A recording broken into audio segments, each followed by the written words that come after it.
Reconnect. All right. Hey, everybody. Welcome to episode 15 of Dr. D's Discussions. There's my co-host, Lee LeBaron Agostini.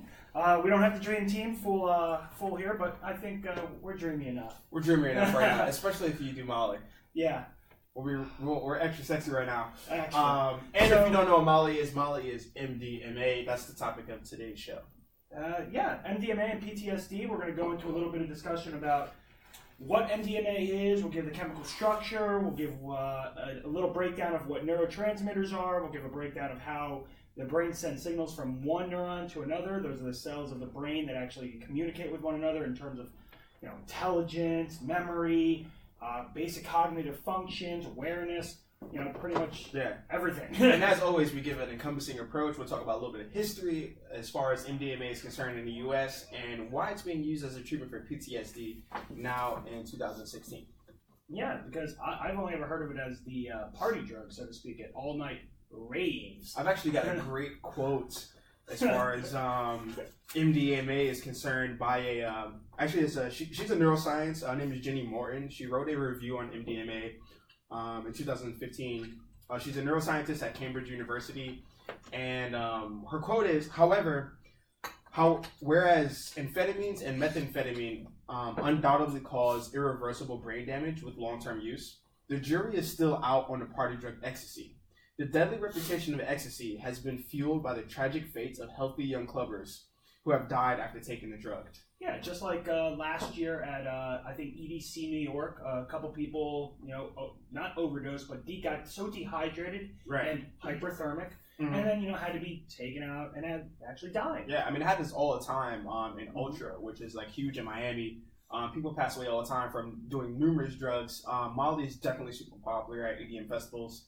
But the reality is, the drug really isn't a problem. As anything, the dose matters and how you use it matters. And we're going in today to talk about more about that. And I think at the same time, a lot of the people that were taken out because, they were either not in shape, a lot of them I had seen were overweight, were probably dehydrated, were drinking alcohol on your top of it. physical state always And think about it, you're out in the sun for 8 hours at one of these types of music festivals, jumping up, dancing and partying around in a big crowd of people. You're going to get hyperthermic just by being around 2,000, 3,000, 4,000, so many people. Just to be clear, hyperthermia, most people have heard of hypothermia, which is, having your body temperature fall below because of whatever the case may be, being taking swimming lessons in the subarctic. Temperatures are scuba diving in 40-degree weather. Right, yeah, minus 40. Yeah, but hyperthermia is your core body temperature overheats. And when that happens, you can have organ failure, which is the most frequent way that people die from using this drug. Is by hyperthermia interactions. Yeah. So let's give a little bit of background on what MDMA or Molly is. It's also known as Ecstasy, but usually people refer to Molly as the pure MDMA with no other additives such as amphetamines, or caffeine. Yeah. Actually, heroin is another thing that they cut it with as well. Apparently, you need the heroin to bring down the high, and then, you need the ecstasy to bring up the low. I don't know. That's a quote from Nick. I've never done that many drugs at one time, so I have no idea. So if anybody's familiar with it, the Nick is a show on Cinemax that it's actually pretty good. It's a great show where he does a bunch of cocaine and heroin at the same time. Because, he's no different from Sigmund Freud, who did a bunch of coke when he was trying to figure out why people were crazy. Makes sense. I don't know. This guy was one of the first, pretty much pioneered some of the surgical techniques around. He did a bunch of coke as well. But let's focus on MDMA because our coke show was coming later. It is. Okay. So MDMA, ecstasy, blocks the reuptake pumps for certain neurotransmitters. Neurotransmitters are the proteins that actually communicate from one neuron to the next. Such as serotonin, norepinephrine, and dopamine, which are, I believe, monoamine oxidase. Yes, monoamine oxidase. This increases energy and produces a feeling of euphoria, ecstasy. A few hours after use, there's a decrease in serotonin, leading to depression-like symptoms and causing the user to want more of the drug. That's how you get that cyclical feeling where, I don't have it, I need it, and that's how you get it. I mean, pretty much what happens here is that this drug causes your brain to dump these neurotransmitters all at once, and post-drug use, your body is having a hard time metabolizing these neurotransmitters for use. So, and because your feelings are actually correlated with the levels of these neurotransmitters in your brain. So the reason why you feel great when you're taking Molly is because dopamine and serotonin are extremely high at the synaptic cleft. But after you come off, they're extremely low. That's why you feel like crap. Yeah. So, but that's normally how these drugs work in party goers. Yeah, and that's like, cocaine, amphetamines, anything. Any type of upper will make you feel euphoric. Right. And then the come down is... and they're usually mediated by these serotonin dopamine axis. I think the closest thing that the general public could ever come to knowing about it is alcohol. Like, if you drink a lot of alcohol, you feel good all night, and then you feel like dog dookie the next morning, and you have your hangover. It's basically the hangover is a little different in terms of, ecstasy. Yeah, even though alcohol, for most people, it's a suppressant. I mean, but the initial aspect, alcohol kind of works in this like phasic matter where you have like excitement and hyperactivity, and then you have like depression at the same time. MDMA pretty much is this excitement all through the high, and then after that you're asleep. Yeah, that makes sense. Yeah. Okay, so here's the Lewis structure. Basically, that's a type of chemical arrangement. It's an idea. It's a format to conceptualize the structure of different molecules, and basically it's 2 rings, a benzene ring, pentan ring. I don't know, pentose. Yeah, but with the 2 oxygens, I'm not sure. Any organic chemists want to like start breaking down this structure as they're watching this? Please go for it. If you want to give me the the IUPAC name? Yeah, there you go. Yeah. Yeah, I don't know. I was terrible at the IUPAC names. I can do organic chemistry with nucleophiles, electrophiles, and I know how that works. But once you start naming stuff, I think we need Tyler. Yeah. Hey, shout out to Tyler, who is our structural biochemist in our PhD program. Shout out to you, by the way. Yeah. And, shout out to Sammy. I know you're watching. Thank you for the article this week, co-ops. So check it out. We'll talk about that later. Neurotransmitters. What is a neurotransmitter, Lee? Pretty much a neurotransmitter is a small molecule that is released by what we call the presynaptic neuron to the postsynaptic neuron. And what that neurotransmitter does is it gives a signal to another neuron. Ultimately, this signaling back and forth from presynaptic to postsynaptic neurons create what we know as like cognitive function, right? So when certain levels of neurotransmitters are high, we interpret that as feelings or thoughts. And when those neurotransmitters are high in certain parts of the brain, they dictate how that part of the brain functions. Exactly. So when you take these types of drugs, you can do a couple of things. In terms of ecstasy, it pumps more into the synaptic cleft. Right. It can block the reuptake of these neurotransmitters, so they're dumping more and more into this cleft. And at the same time, it can also inhibit the breakdown of the neurons. Right. So there's 3 ways that it can work. So when neurotransmitter gets dumped out in the synaptic cleft, which is this area right here. Actually, I'll move on to the next slide because it actually talks about this. It blocks the reuptake back into the presynaptic terminal. So that's how the brain stops the signal from one neuron to the next. It's kind of like turning off the switch. Yeah. And if you block that, you're flooding this area with so much excitatory molecules that it just keeps sending signals and signals and signals, and it basically lights your brain up like a freaking Christmas tree. Yeah. I mean, some of the most of the antidepressants that are on the market are what we call SSRIs. They stand for Rose, what's it stand for? SSRI? Selective serotonin reuptake inhibitors. Bam! There we go. Perfect. High five on that one. So, those drugs pretty much make more neurotransmitters operate in the synaptic cleft here, and that allows the postsynaptic neuron to absorb them instead of them getting degraded. People that are depressed tend to have less serotonin, so by inhibiting the ability of these things to be broken down or to be reabsorbed into the presynaptic neuron, you make the postsynaptic neuron take more of it in. That's exactly it. And then, like I said, there's 3 ways to do it. Block reuptake, block the breakdown, and just flood. Yeah. So those are the 3 mechanisms that we have at our disposal in terms of treating different types of disorders like depression and PTSD. Right. So let's. I'll run through some of the symptoms that we have listed here. Signs and symptoms. Wait, before you begin with that, let me just give a shout out to like everybody that's in the military right now that has come home, that has done tours, that has experienced PTSD. This drug is had a bad rap for since like the 70s and the 80s, but pretty much I don't think that our healthcare system does a great job at treating PTSD or mental illness in general. Or having resources available for PTSD. And I don't think it's just the healthcare system. I think it's us as a culture overall. Yeah. That if you get labeled with a mental illness, all of a sudden you're like from different jobs. You're a gargoyle. Yeah, literally, you're like a gremlin. You're an outcast, and it's very sad. That's how it works in this day and age. Yeah, so I have like super close friends that are in the military and that have experienced different aspects of PTSD and PTSD itself. And I don't think it's just the military. I think firefighters, police officers. Yeah, no, anybody. Yeah. Domestic violence, sexual assault victims. Right. Any type of victim of some type of tragedy or any type of big traumatic event. That's why it's called post-traumatic stress. Exactly, and we'll talk about different aspects of this condition as a whole. But yeah, I just want to make sure that like we make an announcement about that. We're definitely aware of that, the struggles that you guys go through, and this trial is going to be big. The clinical trials that we're talking about are big for all our service members and for everybody else that's been through some serious traumatic situations. So I noticed that you had this little mention, and I think we should go back to it. How MDMA works and safety. The drug exerts its main effect through the release of presynaptic 5-HT1 and 5A and 5-HT1B receptors, leading to reduced depression, anxiety, and increased positive mood. This results in a marked depletion of 5-HT and 5-hydroxyindole acetic acid from brain tissue in the first hours following drug administration. Right.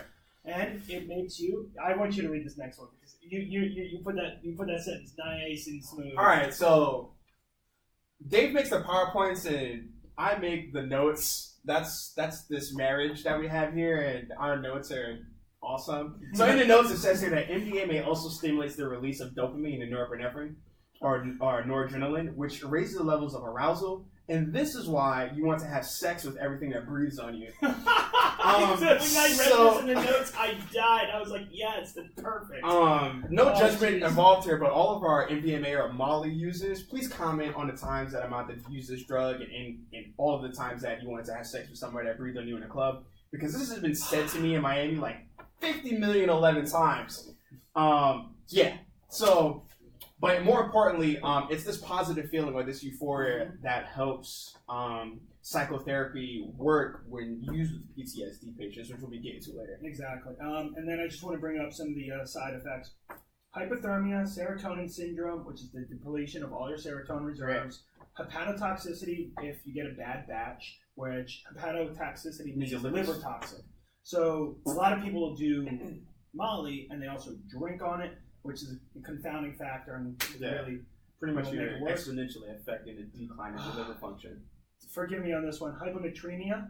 Did I get that right? Woo! I got it right. Yeah, hyponatremia is pretty much so it's common for people to do Molly and drink a lot of water because they're afraid of overheating.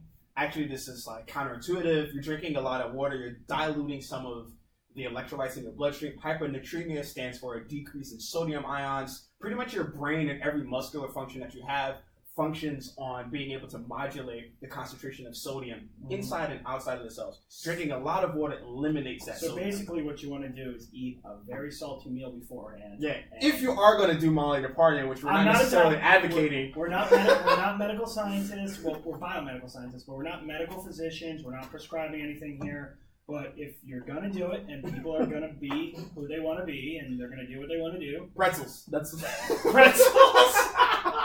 That's where we want to go with this here. Yeah.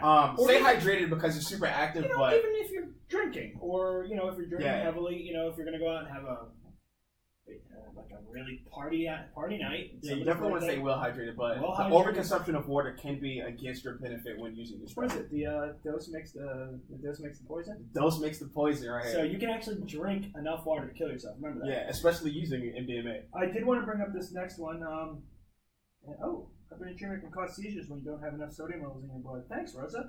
You could just chime in. You already win. Oh, stop it. The hyperthermia, I like this. This is pretty cool.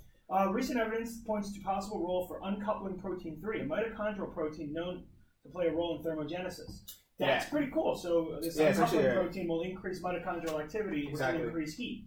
That's and that goes by basically, if you remember from our three-parent child episode, where we have the electron transport chain in the mitochondria that generates phosphorylation or ATP, which is the energy for the cell. You need to put hydrogen ions on the outside of the membrane, and then when you bring them back in, it spins the ATP synthase. Yeah, there you go. And that's basically what makes energy. But if you uncouple this activity, it'll actually generate heat, and that's what happens in babies in terms of brown fat. Right, cool. Exactly. And we have some brown fat in adult humans, but most it's marginally increased. But ultimately, what all that science talk essentially said was that the reason why you have hyperthermia, which is an increase of body heat, is because the mitochondria its main role is to produce energy, but outside of that, it's also one of its roles is to produce pure heat energy. And this drug affects the way that happens. So you produce more body heat, which can have negative impacts on organ function.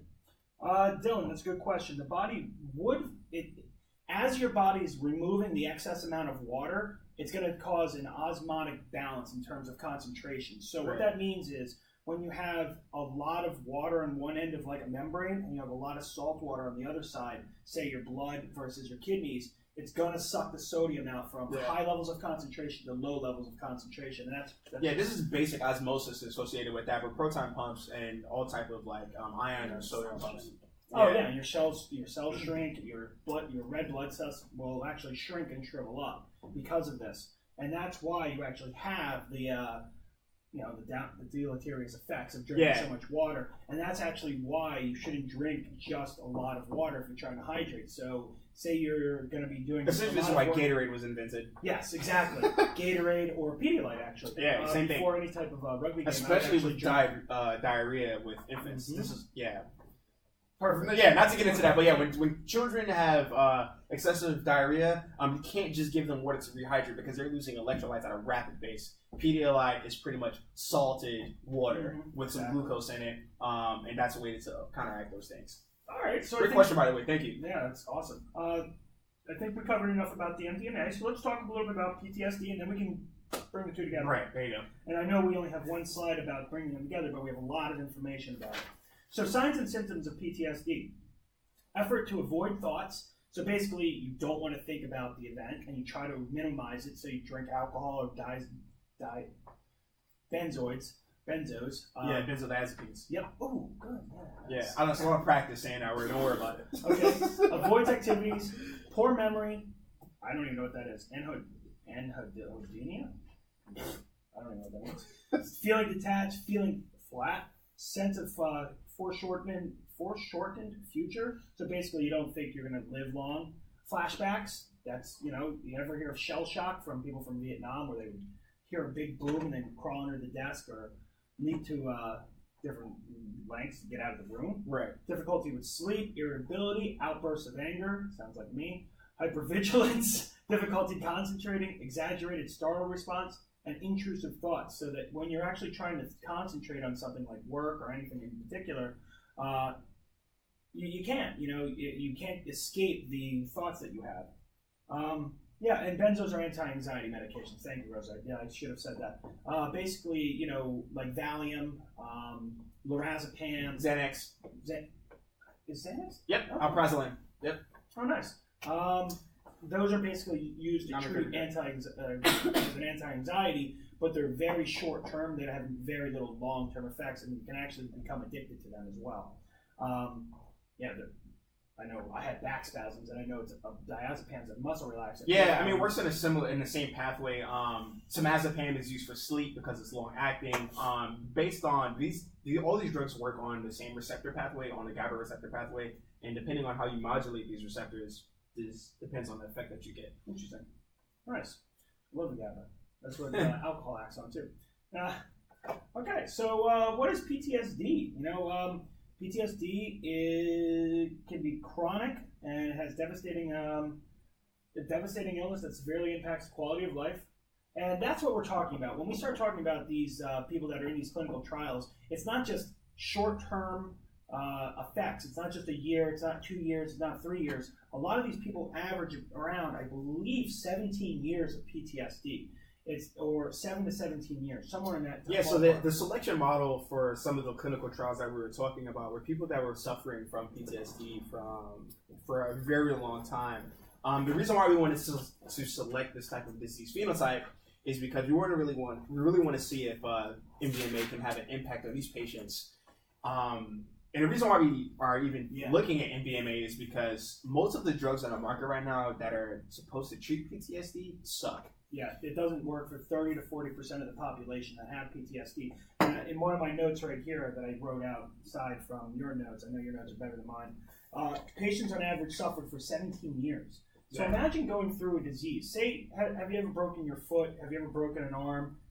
Or just pulled a muscle or throughout. When I broke my thumb in like 4th grade, I don't know if that. Well, imagine if you had a broken thumb for 17 years. Yeah. I would be. That's pretty terrible. So imagine if you had a medical condition that couldn't be treated, and you kept getting treatment, but you couldn't actually fix the problem.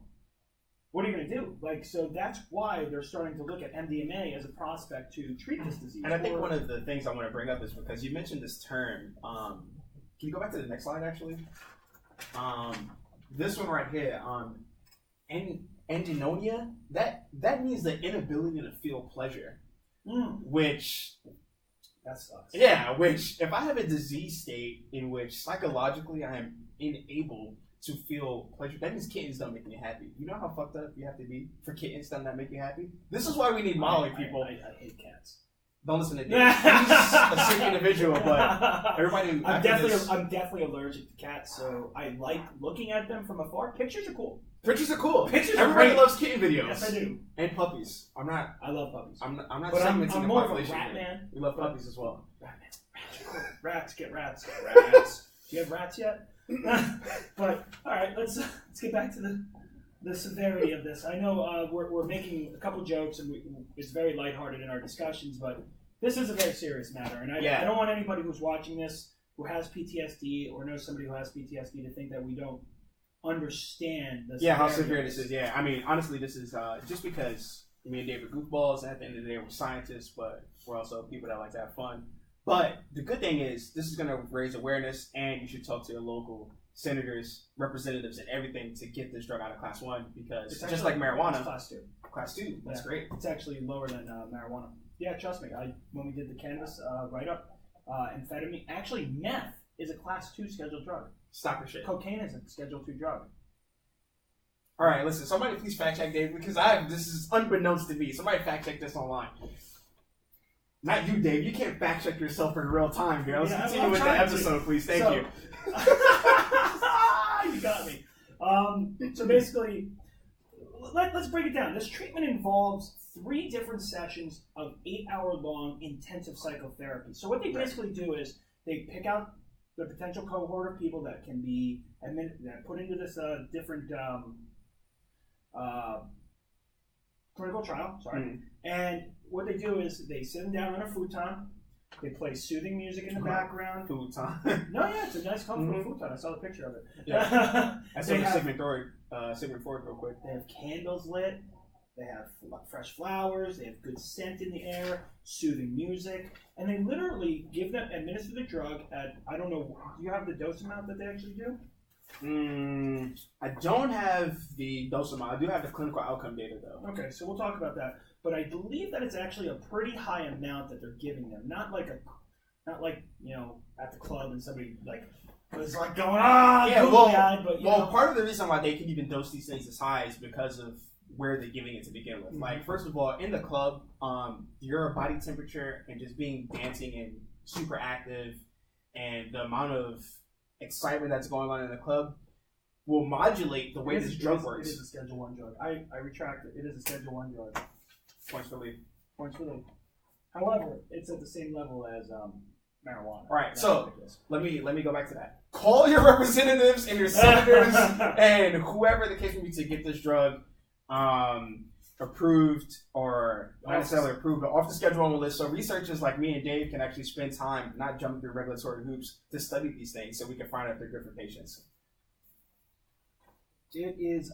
It's actually oral. It's an oral administration of the drug. So it's not an IV; it's an oral administration of the drug. Yeah, what I was getting at as far as the administration. Meth is a Class 2 drug. I knew it. That's crazy. How crazy is that? Well, methamphetamines because of Adderall and but I get that. Things, Meth, amphetamines is Class 2. from the class are like meth, like crystal meth, yo. It's class 2. Somebody please fact check this again. Dylan just Googled this. All right, thanks, cool. Dylan. That's crazy. Hey, shout out to Dylan for being our, we need you on the team. Send us an email. Appreciate it. Oh, I love you, little bro. But literally, they sit them down and they do 8 hours of intense psychotherapy where they talk through their problems. They talk through these scenarios about what is going on, like what happened, and they can really dissect it down to a minute by minute or second by second happening. Where when they're not on the drug, they shut down. The brain shuts them down. They get into a super depressed state, and the bad neurons, the bad neurotransmitters, are flushed through. Right. And so let me tell you what that means as far as what's going on inside of a PTSD patient's head. A simplified version of PTSD, just from a conceptual position, is an imbalance between the activity of fear centers in the brain, principally the amygdala, and the parts of the brain where one can logic reason, rationalize, and overcome that fear response. Principally, that occurs in the prefrontal cortex. So what's actually going on here is like you want to deal with these psychological issues that you're having. You want to deal with the fear that you're experiencing, but you can't. Fear is dominating your thought process. That's really, and as we all know, fear has never helped any decision-making process. Ever. Yeah, and it actually blocks, it actually decreases the activity in the hippocampus, which is actually used to turn short-term memory into long-term memory. Right. So, which is also why these people can't overcome these types of experiences. And so that's what the MDMA does. It allows them to give like their brain like a computer reboot, to kind of turn the file from a virus-infected file to, removing the virus and making it think about it in a different way. It doesn't have downward consequences when they look at it. I remember reading in the New York Times article that you quote Dr. Charles Marmar, that a gentleman actually was on benzodiazepines, alcohol, and he was just doing all this different types, antidepressants, everything that he could possibly do, and his life was spiraling out of control. But he did this 3 sessions with MDMA, and he said that he said, I don't know where I'd be, and his wife cut him off and said, you'd be dead. Right. Like literally, and it's not for everybody, and the way that they're just about to say, not to. I mean, this guy's a great example, and amazing for him that this worked. But this is definitely not a blanket statement where everybody that uses this drug is going to have the same effects. Exactly. The fact that it just offers a potential for people to get better. Yeah, and I know that you wanted to do more of the clinical response, so give us the numbers on the clinical response. Well, just because you brought up Charles Marmar, I'm just going to. Shout out to him, by the way. He's at NYU's Lagoon School of Medicine, who led one of these studies or was involved in one of these studies as far as MDMA and PTSD is concerned. Let me just talk straight numbers to you, because if anybody that knows me, I love my numbers. 20 patients were involved in the clinical trial that were experiencing chronic post-traumatic stress disorder. And this is one group of many in the phase 2 clinical trial. So it's not an N of 20 that they're working with. I believe it's an N of, I have it written here, 130 patients in 6 studies. So no, it's definitely more than that. The reason why we've been doing this show is because recently in January, a phase 3 clinical trial just got approved for MDMA and PTSD. Meaning, if this goes well, you might see MDMA on the market for PTSD patients. And the association that's actually funding this research is called the Multidisciplinary Association for Psychedelic Studies, MAPS for short. Yeah. And they are going to start. They've pulled a bunch of money for these studies, by the way. Great job for them. They will begin planning with the FDA phase 3 trials in the spring. They're actually going to meet with the FDA and start planning out their clinical trials. And they've received 250 applications from at least 10 countries for potential researchers for this. Yeah, these aren't just like, Lee and I, PhD students. These are people that are renowned in their field in terms of clinical psychiatry that also do non-clinical research, molecular-based research. And some of the leading physicians in neuroscience and PhDs in neuroscience that are looking to find out the molecular interactions of these drugs. This could hit us as soon as 2021 as far as the availability for MDMA once the therapeutics gets worked out.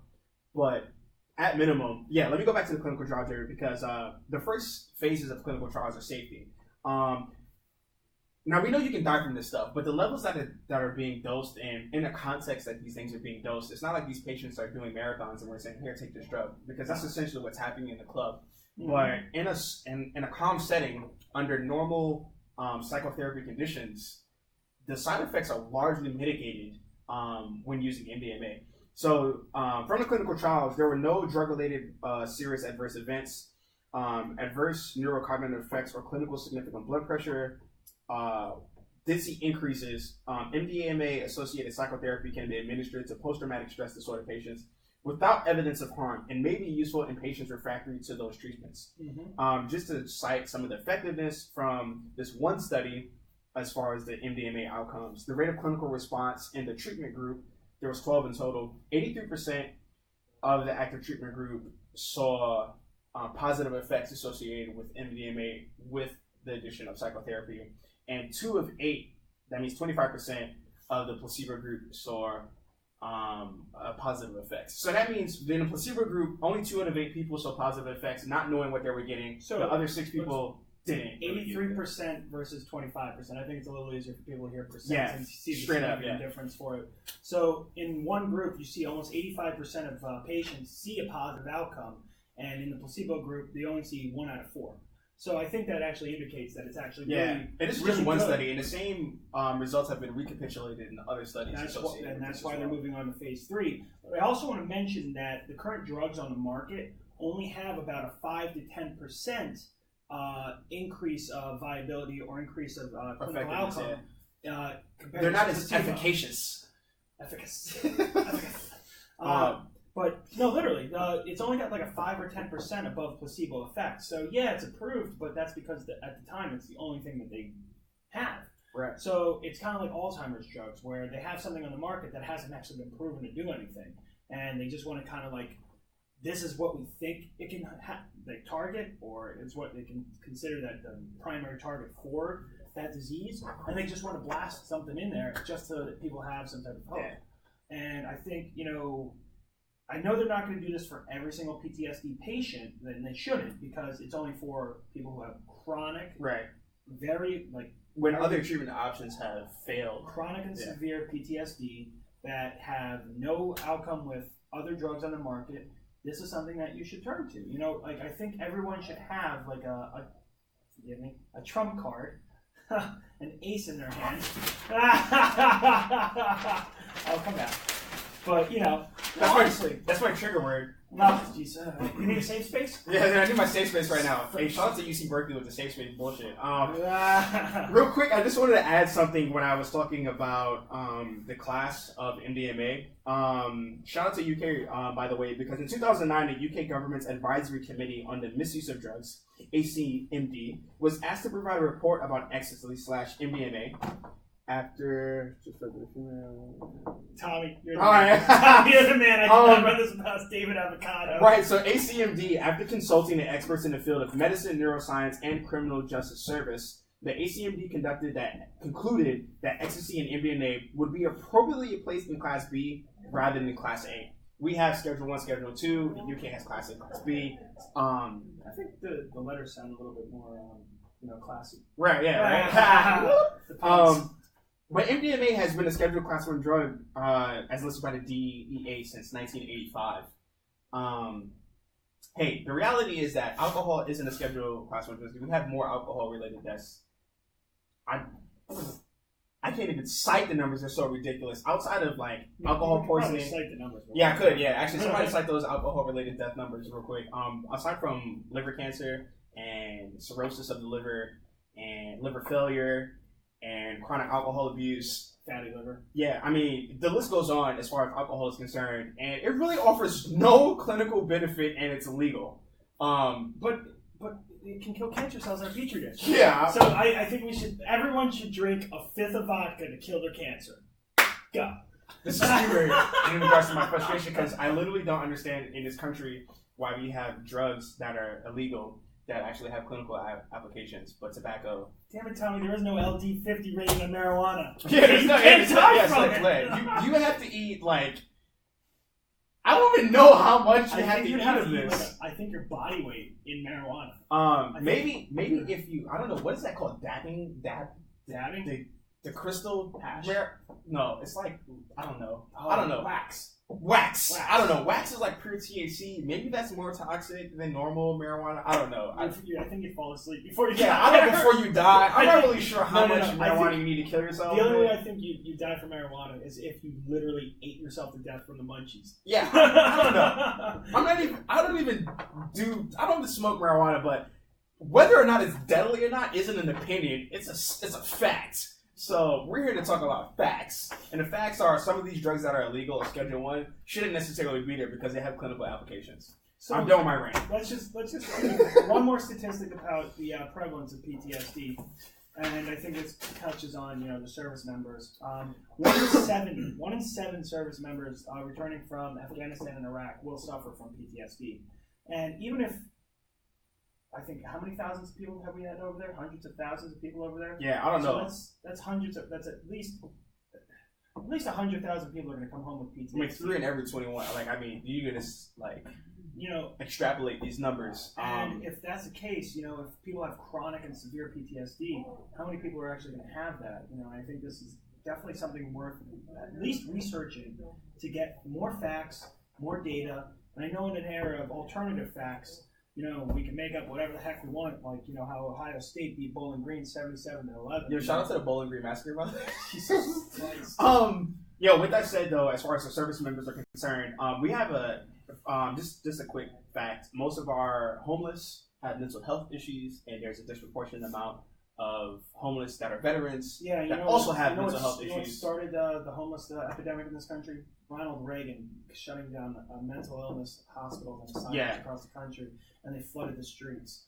We need to get back. If all these people that say about gun violence and everything else, and all these right-wingers saying, and don't get me wrong, I'm pro-gun. I really am. I think everyone should have a gun, but you should be trained, should be adequately vetted, background checks, whole 9 yards. But my point is, if you really want to have a talk about mental health, start taking care of mental health. Take care of these people, and then we can actually, move past this, and we can actually have a safer country. We don't have to have mass shootings all the time. Yeah, because I don't really want to even use this. I mean, this is a common term to put this as a burden to society, and there's not necessarily a burden. They're a burden to society because we don't appropriately take care of people that have mental health disease. That's why they're a burden, because we're not doing enough for these people. And these clinical trials are a step towards that.